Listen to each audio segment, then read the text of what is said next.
간결하게 사는 삶, 가진 것이 적어도 감사하며 사는 삶, 내게 주신 작은 힘 나눠주며 사는 삶, 이것이 나의 삶의 행복이라오. 불행하고 싶은 사람은 없어요. 물론 너무 삶이 힘들면 죽고 싶다, 그럴 때가 있죠. 근데 그 죽고 싶다가 아니에요. 살고 싶다는 거예요. 근데 너무 힘드니까 죽고 싶다가 나오는 거예요. 그런 상황 가운데에서 하나님 우리에게 이 말씀을 통해서 진짜 행복이 뭔지 우리에게 말씀해 주실 줄로 믿습니다. 레위기를 하나님께서 주시고 민수기를 광야 40년 동안 살았어요.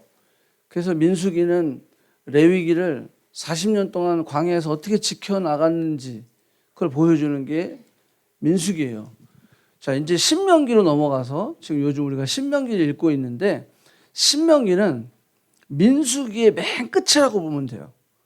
이제 가나안 땅 바로 들어가기 직전에 모압 평지에서 저들이 가나안 땅 이제 요단강 바로 이쪽 건너편에서 가나안 땅 바라보면서 저들이 이 모압 평지에 있었거든요.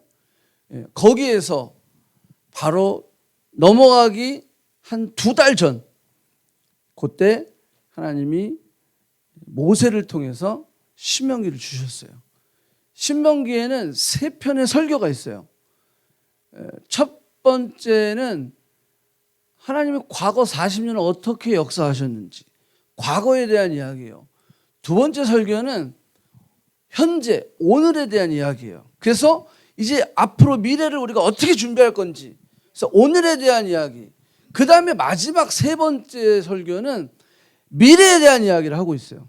너희들이 가나안 땅에 건너가면 이제 어떻게 해야 하는지.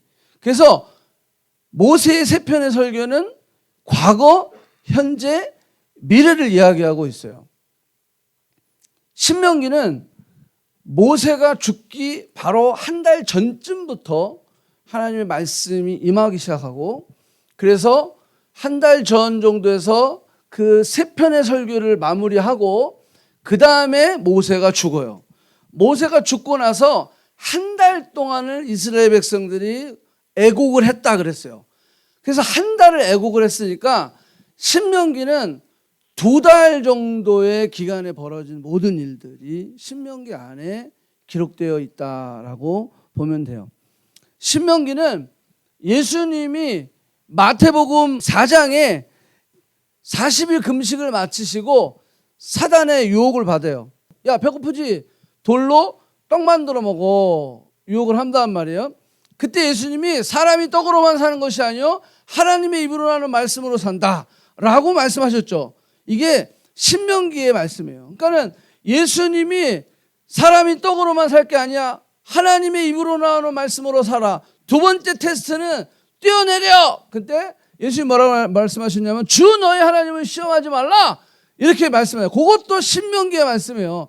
3번째는 나에게 절해, 그러면 내가 다 줄게. 그랬더니 예수님이 또 뭐라 하냐면 오직 하나님만 섬겨야 된다라고 이야기하는 거예요. 이것도 신명기예요. 그러니까 예수님이 사단의 유혹을 받아서 3번 시험을 당하시는데 그때 물리친 모든 말씀이 어디에 나온다? 신명기에 나오는 거예요. 그래서 여러분들 신명기 지금 요즘 읽고 있는데 부지런히 읽으시기 바랍니다. 굉장히 우리에게 아주 좋은 메시지가, 왜 그러냐면 특별히 청년들에게, 광야를 40년을 살면서 출애굽해서 나온 사람들은 다 죽었어요. 그래서 광야에서 태어난, 40년 동안 광야에서 태어난 다음 세대, 세컨드 제너레이션, 이민 2세대, 이런 사람들, 여러분들 부모님 따라 이민 오신 분 있죠? 여기서 태어난 사람 있죠? 이런 사람들에게 준 메시지가 바로 신명기다. 여러분들 신명기 안에 가장 많이 반복되는 단어가 282번이 나와요. 그게 이제 원어 배경으로 카운트를 한 거예요. 282개가 나오는데 이게 뭐냐면 여호와를 섬겨라. 이 말이 가장 많이 반복되고 있어요. 주 너의 하나님을 섬겨야 된다. Serve the Lord, worship the Lord. 왜? 우리가 누구를 월십하느냐, 우리가 누구를 서브하느냐에 따라서 그 인생이 달라지기 때문에 그렇습니다. 내가 월십하는 그 월십의 대상이 나의 오늘과 내일과 미래를 만들기 때문에 Serve the Lord, 하나님을 섬겨라. 이게 282번이나 반복되고 있는 것을 볼 수가 있다라고 하는 거예요. 저 개인적으로도 신명기 8장의 말씀 때문에 캐나다에 남게 되었어요. 신명기 8장에 보면 주 너희 하나님께서 너희를 40년 동안 왜 광야에 보낸 줄 아니? 너희를 줄이고 낮추사 사람이 떡으로만 사는 것이 아니요 하나님의 입으로 나오는 말씀으로 사는 진리를 깨닫게 하기 위해서 내가 너희를 광야로 보냈다라는 거예요. 고생시키려고 그냥 야단치려고 하나님이 진노를 우리에게 부시기 위해서 광야로 우리를 내몬 게 아니라 너희를 줄이고 낮추게 하사 사람이 떡으로만 사는 것이 아니요 하나님의 입으로 나오는 말씀으로 그 진리로 사는 것을 깨닫게 하게 하기 위해서 너희를 토론토로 보냈다라는 거예요. 광야로 보냈다라고 하는 거예요. 그거 우리가 기억하고 있어야 돼요. 제가 한국에서 전도할 때 막 예수 그리스도의 복음을 증거하면 예수가 밥 먹이죠! 라고 이야기하죠. 그러면 저는 이렇게 얘기했어요. 너는 밥만 먹고 사냐? 우리가 밥만 먹고 안 살잖아요. 그래서 예수가 필요하다라고 이야기했지만 틀린 말이었어요. 제가 여기 와서 경험하고 27년 동안 이 토론토에 살고 있는데 저는 밴쿠버도 아직 못 가봤어요. 27년 동안. 공항은 많이 갔어. 근데 하나님께서 27년 동안 먹이시고 입히시고 하는 그 모든 것들을 경험하면서 요즘은 예수가 밥 먹여주냐 그러면 뭐라고 얘기한다고? 밥 먹여준다. 밥 먹여준다. 라고 이야기할 수 있는 그런 은혜가 저에게 있게 되었다라고 하는 거예요. 하나님이 제게 이 땅의 삶을 통해서 주신 은혜예요. 예수님도 말씀하셨죠. 나는 생명의 양식이라. 나는 생명의 양식이다라는 거야. 나는 하늘로부터 내려온 생명의 양식이야. 나를 먹고 마시는 자는 영원히 영생을 얻게 된다라고 말씀하시고 있어요. 우리는 예수님을 먹고 사는 자들입니다. 주님 때문에 우리는 살 수 있는 겁니다. 떡이 필요 없다는 얘기가 아니에요. 그리스도의 말씀, 예수 그리스도가 우리의 삶에 우선이 돼야 된다라고 하는 거예요. 우선이 돼야 된다. 자, 오늘 본문에는 4가지 행복의 원리가 있어요. 자, 요 4가지를 꼭 기억하시기 바랍니다. 진짜 행복하려면 어떻게 해야 되는지 오늘 이 4가지를 통해서 여러분들 다 기억하시고 정말로 행복하는 여러분 되기를 축복합니다. 예, 여러분들 행복하십니까? 규식이 형제 제일 크게 얘기했어. 행복하세요? 정말 행복하세요? 행복하기를 원하십니까? 하나님이 우리가 행복하길 원하세요. 신명기 10장 13절 보면 내가 오늘 내 행복을 위하여 그랬어요. 하나님도 너희가 행복하기 원한다는 거예요. 내가 오늘 내 행복을 위하여 돈을 줄게. 내 행복을 위하여 명예를 줄게. 내 행복을 위하여 배우자를 줄게. 내 행복을 위하여 자식을 줄게. 이런 얘기 하지 않았어요. 내 행복을 위하여 뭘 줬다는 거예요? 내게 명하는 여호와의 명령과 규례를 지킬지라 그랬어요. 너의 행복을 위해서 명령과 규례를 지켜야 된다라고 말씀하고 있는 거예요. 이상하죠? 아니 행복이 왜 그거지? 명령과 규례 그러면 너무 딱딱하잖아. 이게 왜 행복이지? 라고 우리는 생각할 수 있다는 거예요. 그런데 잘 들어보세요. 내 행복을 위하여 내가 명령과 규례를 주는데 이것을 지켜야 돼. 그런데 이것은 누구를 위하여? 너의 행복을 위한 거다라는 거예요. 자, 이거를 한번 오늘 말씀을 통해서 한번 봅시다. 자, 하나님은 우리 없이도 완전하시고 완벽하시고 충만하시고 충분하신 분이에요. 그런 하나님이 우리에게 율법을 요구하시는 이유는 우리의 행복 때문이다. 하나님은 하나님 혼자 스스로 삼위일체 하나님께서는 그분들 삼위일체 안에서 그 트리니티 안에서 enough. 우리가 굳이 필요 없어요. 그런데 왜 우리에게 율법과 규례를 주시느냐? 우리의 행복 때문이다. 우리를 만드신 하나님은 인간이 어떻게 할 때 행복한지를 알고 계세요. 하나님이 우리를 만드셨죠. 그렇기 때문에 우리가 어떻게 할 때 행복한지를 하나님은 누구보다 잘 알고 계세요. 그래서 우리에게 기준을 주신 거야. 그게 명령과 규례다라는 거예요. 기준을 준 거예요. 명령과 규례 너무 딱딱해. 그렇지만 우리가 어떻게 할 때 행복한지를 아시는 하나님은 우리에게 기준을 줬다라는 거예요. 스탠다드를 주었다라는 거예요. 여러분 예를 들어 볼게요. 운동 경기를 한대, 스포츠를 할 때 축구나 뭐 농구나 뭐 아이스하키나 뭐 베이스볼을 하든지 운동 경기를 하는데 한번 생각해 보세요. 룰이 없다면 재밌을까요? 야 자유야. 그래가지고 막 그냥 축구를 하는데 막 손으로 막 자꾸 뛰고 막 발로 막 이렇게 하고 자기 마음대로 룰이 없어. 너무 재밌을 것 같죠? 재미 하나도 없어요. 스포츠 경기에 룰이 없으면 재미가 없어요. 반칙이 아닌 거야. 왜? 룰이 없으니까 반칙이라도 할 수도 없는 거야. 반칙이 없어. 심지어는 여러분들이 잘 아는 오징어 게임도 룰이 있어요. 오징어 게임도 그 잔인한 게임도 룰이 있다니까. 그러니까 그 룰이 있으니까 저 사람들이 막 자기의 목숨을 걸어도 룰은 있으니까 거기에서 그냥 그 돈 때문에 희망을 가지면서 어떻게든지 살아보려고 심지어는 잠자고 있을 때 불이 확 꺼지고 거기서 막 사람 죽이잖아요. 게임도 아닌데. 오징어 게임을 잘 보면 거기에도 룰이 있음을 볼 수가 있어요. 근데 그 룰은 참 너무 잔인하죠. 그런 게임을 하라 그래도 난 안 할 것 같아요. 룰이 없이는 결국 경기를 재미있게 유익하게 즐길 수도 없고 할 수도 없다라는 거예요. 저는 아이스하키를 여기 캐나다는 진짜 너무 좋아하잖아요. 재미가 없어. 왜 그런지 아세요? 룰을 몰라. 룰을 몰라. 룰을 알면 재밌는데 룰을 모르니까 재미가 없는 거예요. 또 아이스하키 말고 또 제일 안 보는 게 뭐가 있냐면 미식축구. 아니 그 땅 따먹게 하는 건데 그것도 룰을 잘 모르니까 머리 박고 이러고 너무 재미가 없는 거야. 근데 룰을 아는 사람은 너무 재밌는 거야. 거기에 쏙 빠져 들어가는 거야. 그러니까 미국이 막 그 풋볼 할 때는 아메리칸 풋볼 할 때는 뭐 난리 나잖아요. 비행기 안에서도 막 붕붕붕 뜬다고 그러다가 그 결승전 할 때는 그냥 우리 선교사님 한 분은 그때 탔대 비행기를. 그래가지고 아니 어떻게 이렇게 통제를 안 하지 할 정도로 비행기에서 막 붕붕 뜨는데 비행기가 진짜 이렇게 움직이더래 막. 그렇게 좋아해 미국 사람들이 미식축구를. 근데 룰을 모르면 재미가 하나도 없어요.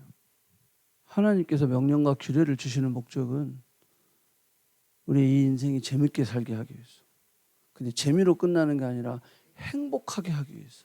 하나님께서 우리에게 룰과 규칙을 주셨다라는 거예요. 자, 율법은 우리의 인생의 행복을 주기 위해서 하나님께서 룰을 만들어 주신 거예요. 그래서 룰이 없는 인생은 자유라고 생각할지 모르지만 그 룰이 없는 인생을 살 때 그 인생은 결국은 혼돈할 수밖에 없다라는 거예요. 결국 후회하고 불행할 수밖에 없다라고 하는 거예요. 그래서 하나님께서 우리에게 진정한 행복을 주시기 위하여 룰을 만들어 주셨고 그 첫 번째 룰을 하나님 뭐라고 말씀하셨냐면 하나님을 사랑하라 이렇게 얘기해요. 하나님 너무 이기적인데요. 하나님을 사랑하라? 이야 이거 너무한 거 아니에요? 근데 하나님을 사랑해야 될 이유를 설명하고 있어요. 12절 볼게요. 12절 보면 그 모든 도를 행하고 그를 사랑하며 그랬어요. 마음을 다하고 뜻을 다하고 하나님 여호와를 섬기고 라고 되어 있어요. 거기 영어로 잘 봐세요. To fear of the Lord. 하나님을 두려워하라. Fear.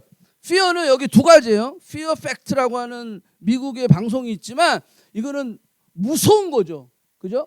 그렇지만 여기 Fear는 경외함을 이야기하는 거예요. 여러분들 어떤 게 무서우면 거길 가까이 가고 싶습니까? 멀어지고 싶습니까? 멀어지고 싶죠. 근데 여기 fear of the Lord, 이 fear는 뭐냐면 경외함이기 때문에 하나님을 경외할 때 우리가 누군가를 존경하고 누군가를 너무 사모할 때 멀어지고 싶어요? 가까이 가고 싶어요?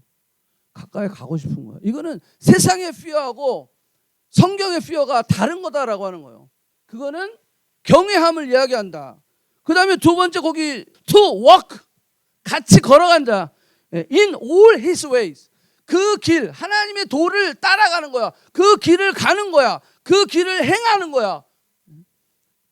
자, 그것이 바로 하나님을 사랑한다라는 거예요. 그 다음에 to serve the Lord, 하나님을 섬기고 예배하라.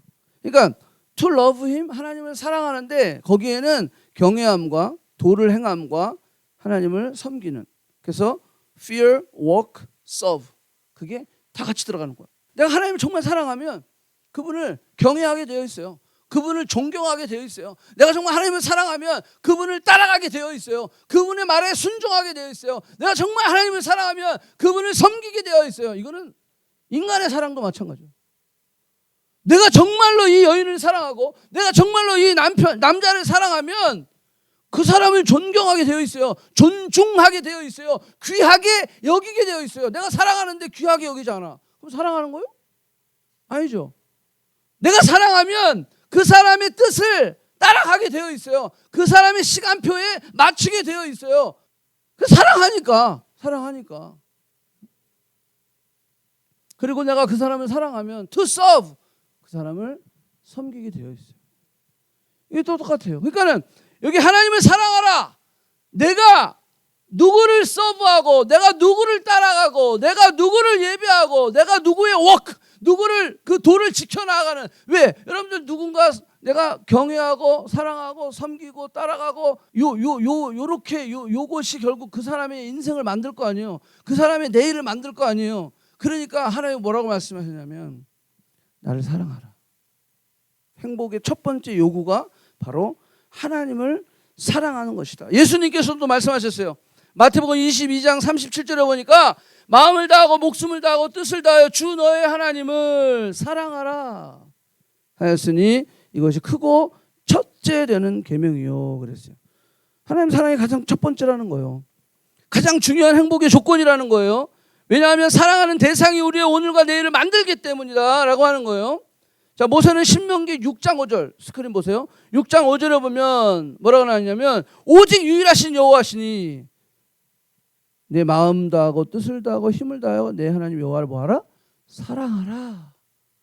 이것이 가장 큰 계명이고 우리의 행복의 첫 번째 조건이다라고 하는 거예요. 사랑하면 그 대상을 경외하고 존경하고 존중하게 되어 있어요. 구별된 삶을 살게 되어 있어요. 사랑하면 그 길을 따라게 가게 되어 있어요. 그 도래의 가르침과 순종하고 행하게 되어 있어요. 사랑하면 그 사람 중심이 되는 거예요. 그 대상이 나의 기준이 되는 거예요. 섬기게 되는 거예요. 사랑하면 행복해지는 것입니다. 제가 말씀을 준비하면서 구글에 사랑과 행복이라는 단어를 쳤어요. 그랬더니 막 엄청난 아티클이 나와. 사랑과 행복. 사랑과 행복의 방정식은 뭔가 막 찾아봤어. 그냥 엄청난 글이 많은데 최근에 글 나온 게 그 아이데일리 뉴스에서 나온 글을 제가 한번 읽어드릴게요. 이건 넌크리스찬들이 쓴 거예요. 크리스찬이 아닙니다. 잘 보세요.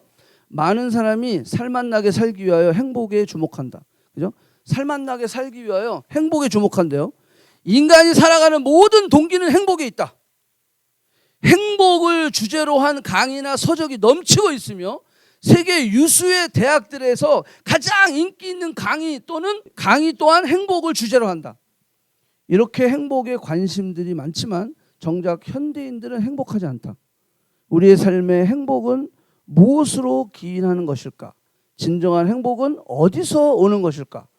우리는 무엇이 나를 행복하게 하는지도 모른 채 마치 무지개를 잡으려고 달려가면 멀어져 있는 그런 행복을 위해 오늘도 허무한 열심히 달려가고 있지는 않은가? 내가 있는 그 자리에서 손을 한번 뻗으면 잡을 수 있는 쉬운 행복, 그리고 그 행복을 위해 지금 내가 선택하는 일은 무엇인가? 찾아야 한다. 못 찾지 세상에서는. 그죠? 근데 여기 보니까 이런 게 있어요. 언제 가장 행복했는가라는 질문을 했어요. 대부분의 사람은 결혼했을 때 제일 행복했다. 첫 아이를 낳았을 때, 사랑하는 연인과 만났을 때 등을 떠올린다. 사람마다 행복의 기준은 다르지만 대부분의 행복의 공통점은 사랑에 있다. 행복의 가장 큰 이유는 바로 사랑이다. 지금 많이 행복하지 않는다면 분명 당신의 사랑에 문제가 있는 것이다. 내가 지금 행복하지 않으면 내 사랑에 문제가 있다는 거야. 왜? 사랑하면 뭐 하고 수 있다? 행복할 수 있다는 거예요. 자, 그래서 하나님은 우리 보고 사랑하라라고 말씀하시는 거야. 자, 근데 여기에 문제가 있어요. 자, 그래서 사랑을 했어요. 그래서 남자를 만났어요. 그래서 여자를 만났어요. 와, 너무 행복해. 근데 이 행복이 오래 가요? 오래 안 간단 말이야. 그게 문제야. 왜? 오래 안 가요. 잠깐이에요, 잠깐. 왜? 행복은 해픈이기 때문에 그래요. 행복의 어원은 해픈에서 오기 때문에 그래요. 자, 그런데 내가 사랑하는 그 사랑의 대상이 왜 그냥 짧게 행복하다 말까요? 왜 그런 것 같아요? 변해서 그래요. 변해서 그래요. 그 사랑이 변하게 돼 있어요. 세상의 사랑은 변하게 되어 있어요. 지속적이지 않아요. 영원하지 않아요. 일시적이다라는 거예요. 변하게 되어 있어요. 인간의 사랑은 변하게 되어 있어요. 그러니까 불행한 거야. 그러니까 잠깐 행복했다가 그냥 불행해지는 거야. 자, 그런데 여기 하나님이 왜 하나님을 사랑하라고 그랬냐면 하나님의 사랑은 변해요, 안 변해요? 안 변한다라는 거예요. 하나님의 사랑은 영원하다라는 거예요. 하나님의 사랑은 지속적이다라고 하는 거예요. 그러니까 변하지 아니하고 영원하고 지속적인 사랑이 하나님의 사랑밖에 없기 때문에 너희가 진짜 행복하려면 사랑이 필요한데 그 사랑은 사람으로 사랑하고 돈을 사랑하고 명예를 사랑하고 쾌락을 사랑하고 SNS의 댓글을 사랑하고 좋아요 클릭 수를 사랑하는 것이 아니라 하나님을 사랑할 때 너의 행복은 보장된다라고 하는 거예요. 아멘? 세상의 사랑은 변합니다. 그래서 사람들이 힘들어하는 거예요. 세상에서 행복을 찾으니까 거기는 답이 없거든. 거기는 답이 없거든. 그러니까 시간 버리고 몸 버리고 돈 버리고 다 하는 거예요. 하나님 사랑은 변하지 않습니다. 지속적이고 영원합니다. 그래서 하나님이 어떻게 하면 우리가 행복할지를 아시는 하나님이 우리에게 그걸 명령하고 계시는 거야.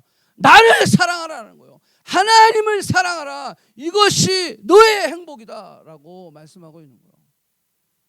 에릭 프롬이라고 한 사람이 쓴 책 여러분들도 다 읽어보셨을 거예요. 사랑의 기술이라고 하는 책에 보면 care, responsibility, knowledge, 그 다음에 마지막이 뭐더라? respect. 이게 네 가지거든요. 사랑하면 케어하게 되어 있다는 거예요. 사랑하면 responsibility가 생긴 게 됐다는 거예요. 사랑하면 그 사람을 알려고 막 노력하죠. 그러나 사랑하는데 그 사람을 알려고 노력 안 해. 그건 사랑이에요? 아니요. 사랑하면 그 사람을 알려고 노력해. 이 사람이 뭘 좋아하지? 이 사람이 무슨 색깔을 좋아하지? 이게 무슨 음식을 좋아하지? 이 사람이 이런 말 하는 걸 안 좋아하지? 이러면서 이 사람을 알려고 하는 거예요. 그러니까 난리지가 생기는 거예요. 지식이 생긴다라는 거예요. 사랑하면 리스펙트하게 되어 있어요. 그러니까 이 사랑의 기술이라고 하는 이 책이 뭐 청년들에게는 반드시 필독도서다. 그래서 저도 읽어봤어요. 자, 이거를 성경적으로 적용을 해보면 사랑했을 때 지금 에릭 프롬이 얘기하는 것처럼 내가 그렇게 했는데 문제는 뭐냐면 저 사람이 바뀌어. 나는 안 바뀌었는데 저 사람이 바뀌어. 그럼 이게 컨티뉴가 될까요? 안 되잖아요. 근데 나는 하나님을 그렇게 사랑해. 하나님은 안 바뀌어. 근데 그 사랑이 점점 더 깊어지는 거야. 더 그 사랑 안에 내가 충만하게 거하면서 그 사랑 안에 내가 secure, 하나님의 사랑 안에 내가 안전할 뿐만이 아니라 그 평강을 누리고 그 안에 정말 행복을 누릴 수 있다는 거. 그리고 그 하나님의 사랑이 내가 누려지면 이제는 내가 그 하나님의 사랑으로 남을 사랑할 수 있게 되는 거예요. 짝사랑 해보셨어요? 저도 해봤어요. 짝사랑이 참 행복해요. 이렇게 보면 그냥 보기만 해도 좋아. 근데 그 사람은 아무 저희가 없지. 내가 사랑하는지 모르니까. 그죠? 근데 이거를 1년도 하고 2년도 하고 3년도 하고 어떻게 될까요? 그 사람? 계속 행복할까요? 미치는 거예요. 그래서 병 나는 거예요. 병 나는 거야. 근데 이 짝사랑이 하나님과의 우리의 사랑에 있어서는 이루어질 수 없다. 왜? 하나님이 우리를 먼저 사랑하셨기 때문입니다. 아멘? 하나님은 그 대신 병이 안 나. 우리를 끝까지 기다릴 수 있어요. 나를 몇십 년 동안도 기다려줄 수 있어. 하나님은. 하나님 병이 안 나셔. 근데 너무 감사한 거 하나님이 우리를 먼저 사랑하셨다라는 거예요. 아멘?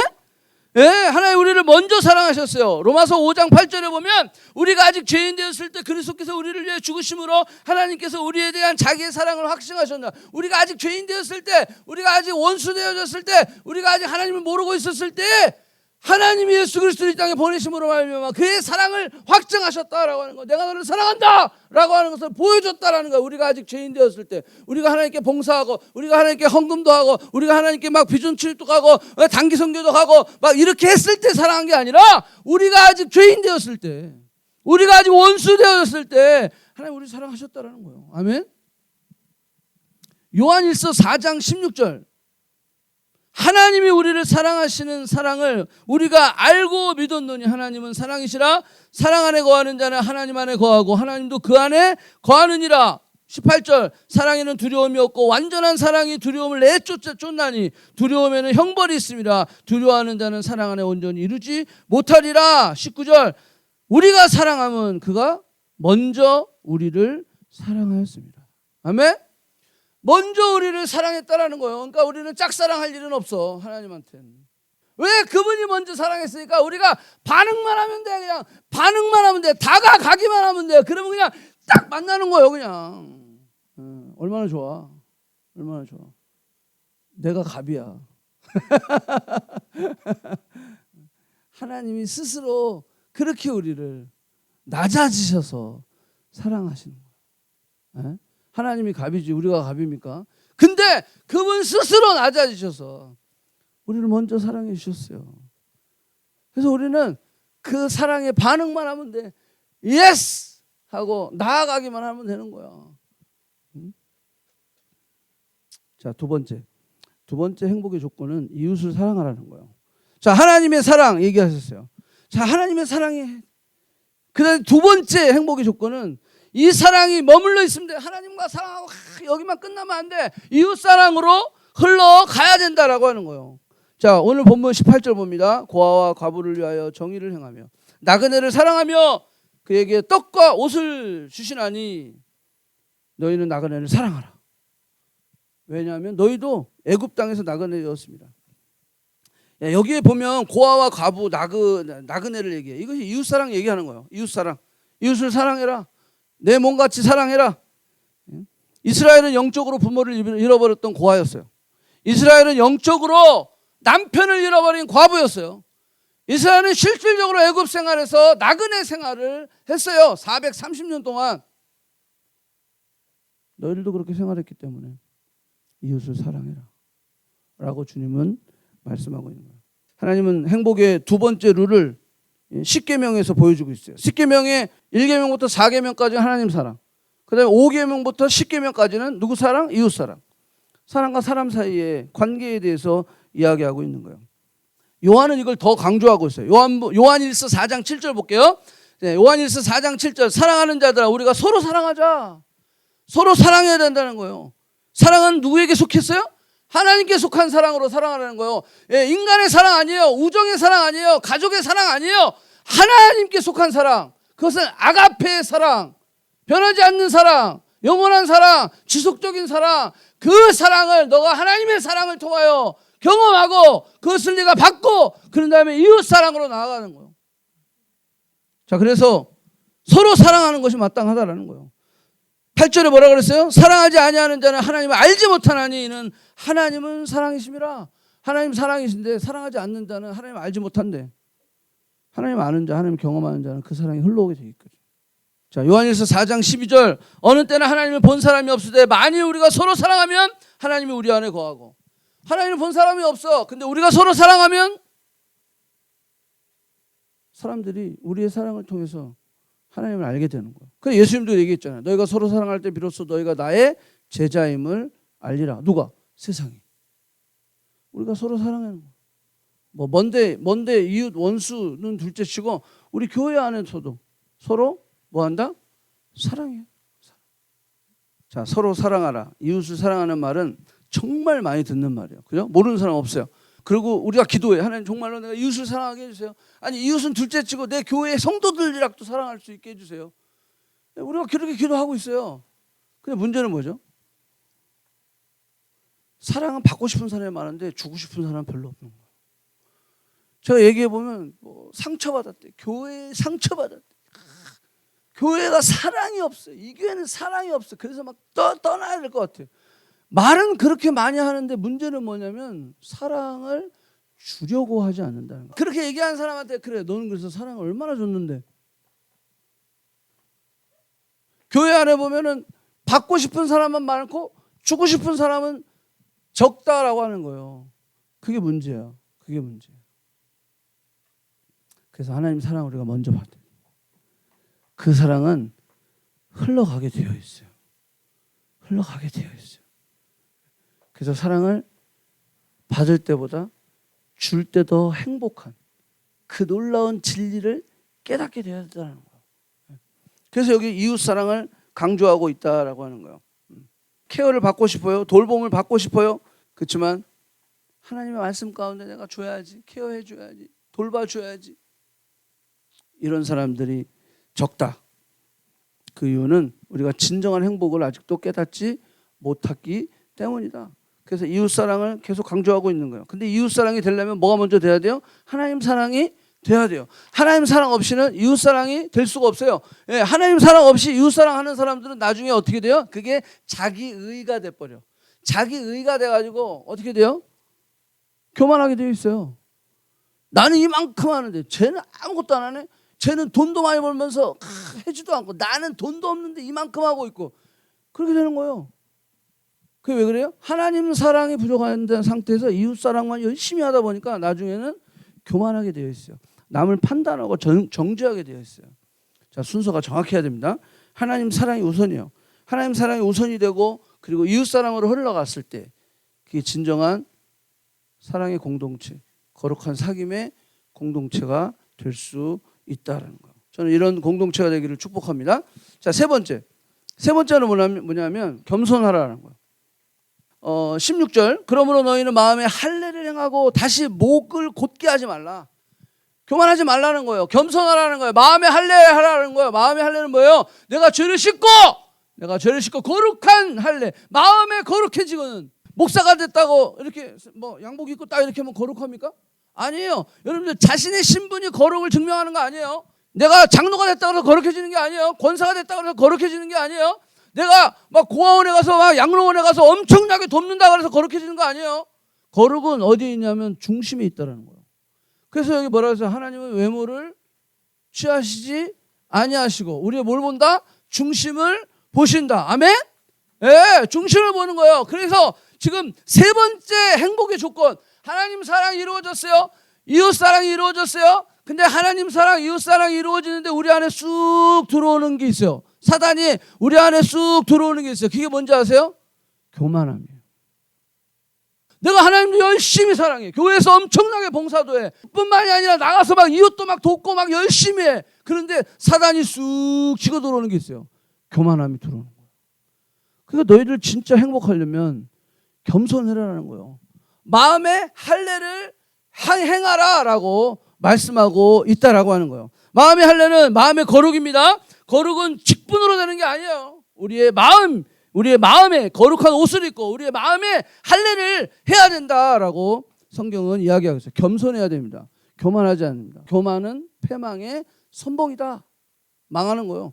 그러니까 우리가요 교회 이렇게 보면 정말로 저 사람 하나님 사랑한 것 같아. 정말로 저 사람은 이웃도 잘 케어하고 섬기는 것 같아. 근데 어느 날 갑자기 없어져 교회에서.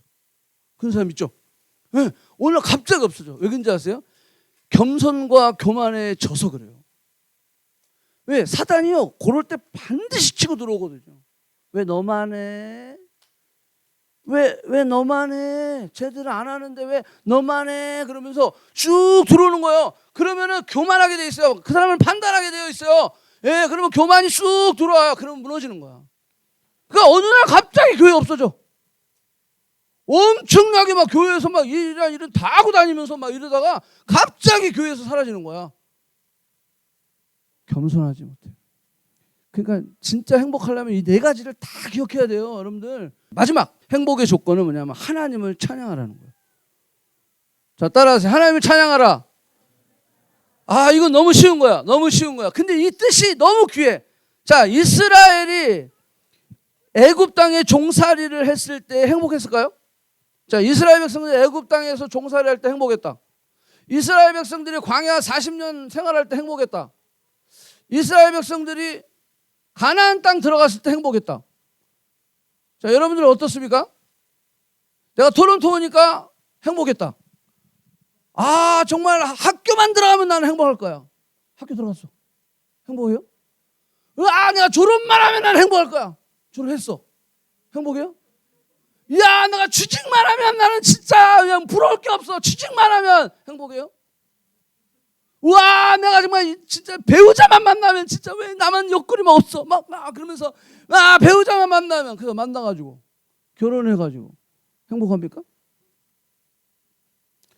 여러분, 우리가 잘 생각해야 돼요. 여기 토론토에 그리고 우리의 삶 속에 불행하고 싶은 사람은 없어요. 그런데 왜 지금 이 행복의 조건 이게 안 되냐라고 하는 거예요.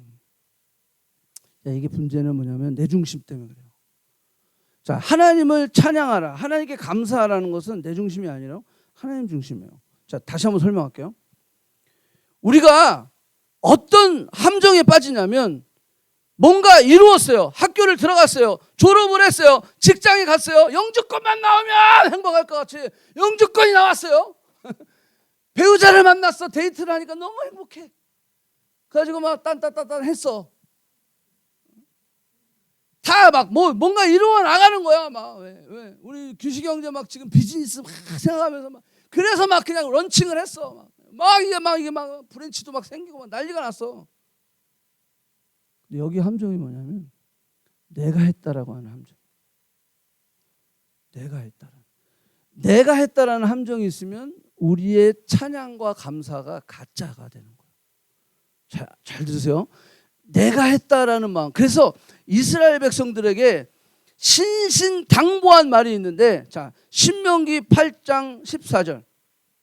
너의 마음에 교만하여 여호와를 잊어버릴까 염려하라. 여호와는 너를 애굽 땅 종에서 종되었던 집에서 끌어내셨다라고 이야기하고 있어요. 신명기 8장 10. 여기 있다. 너 하나님 여호와를 기억하라. 그가 내게 재물을 얻을 능력을 주셨습니다. 누가? 하나님이 내게 재물을 얻을 능력을 줬대. 그런데 우리는 내가 벌었다라는 거예요. 내가 졸업을 했고, 내가 취직을 했고, 내가 사람을 만났고, 내가 가족을 이루었고, 내가 결혼을 했고, 내가 애를 낳고, 우리 안에 말은 그렇게 안 해도 하나님 예배합니다, 찬양합니다 하면서 내 안에 내 중심이 있어. 그래서 언제든지 내게 어떤 스케줄이 생기면 하나님은 저리 가라요. 하나님 중심이 아니라 내 중심으로 예배하고 내 중심으로 찬양해. 내가 시간 있으면 예배 드리고 시간 없으면 예배 안 드려. 여기 뭐라고 그랬어요? 그가 내게 재물을 얻을 능력을 줬다라는 거예요. 그런데 거기 19절 보세요. 내가 만일 내 하나님 여호와를 잊어버리고 네가 했다고 자꾸 그러면 내가 반드시 멸망할 것이라. 행복이 없어진다라는 거예요. 조심하셔야 됩니다. 그래서 마지막 행복의 조건은요, 하나님을 찬양하는 거. Praise the Lord. 이 졸업도 하나님이 하셨습니다. 직장 취직도 하나님이 하셨습니다. 내가 이 박사학위 받은 것도 하나님이 하셨습니다. 내가 영주권 받은 모든 중심이 하나님이 내 중심이 있어야 돼요. 여러분 헌금을 하십니까? 뇌물을 주십니까? 여기 분명히 오늘 본문에 그래서 나 여호와는 뇌물을 받지 않는다 그랬어요. 근데 여러분들 헌금을 뇌물로 하는 사람들이 있어요. 그게 누구 중심이에요? 나 중심이라고 그런 거예요. 나 중심이 되면요, 여러분들이 드리는 시간, 여러분들이 드리는 열정, 여러분들이 드리는 달란트, 여러분들이 드리는 헌금, 이거는 다 뭐다? 뇌물이에요. 여러분들은 지금 시간을 뇌물로 드리고 계십니까? 헌금으로 드리고 계십니까? 이게 심각하게 여러분들 고민하셔야 돼요. 내가 지금 오늘 이 자리에 와 있는 거, 내가 좀 복 받으려고, 내가 좀 뭔가 좀 잘해야, 이게 뇌물이에요. 내가 감사함으로, 내가 하나님 찬양함으로 나의 나된 것은 하나님의 은혜입니다. 아멘. 여러분들, 이스라엘 백성들에게 있어서 잘 들어보세요.